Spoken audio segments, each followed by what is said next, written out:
سبيل الدموع ভাই নিজের কাছে মনে হয় দোয়া করলে দোয়া কবুল হয় না, আল্লাহর প্রতি ইখলাস, না না না না না, এইটা অনেক বড় অন্যায়, অনেক বড় অন্যায়। আল্লাহ সুবহানাহু ওয়া তাআলা দোয়া কবুল করে, সামিউন বাসীর, সামিউদ দুআ।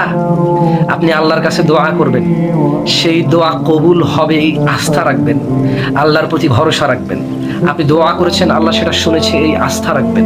আপনার দোয়া আল্লাহ কবুল করবেন, এই আস্থা রাখবেন। আপনি যা চেয়েছেন হয় তা পাবেন, না হয় তার কিছু কম পাবেন, না হয় এর বিনিময়ে অন্য কিছু পাবেন, না হয় এর বদলে একটা মুসিবত আপনার আশ্রয় হয়ে যাবে ইনশাআল্লাহ, না হয় একটা বড় মুসিবত ছোট হয়ে যাবে, না হয় ইয়াউমুল কিয়ামাতে আপনার যখন জান্নাতে যাওয়ার জন্য নেকির প্রয়োজন, এই দোয়াটা কাজে আসবে। আপনি যখন জান্নাতে প্রবেশ করবেন, উচ্চ মর্যাদার প্রয়োজন, আল্লাহ এই দোয়াটাকে নিয়ে এসে উচ্চ মর্যাদা দেবে। দোয়া করবেন আল্লাহর কাছে, চাইবেন মন ভরে, হাঁটতে উঠতে বসতে ঘুমাতে খেতে দোয়া করার জন্য ওযু থাকা জরুরি না। শুধু টয়লেট অবস্থায় আল্লাহকে ডাকবেন না, এছাড়া সবসময় আল্লাহকে সবসময় ডাকবেন, সবসময় আল্লাহকে ডাকবেন বিইذنিল্লাহি তাআলা।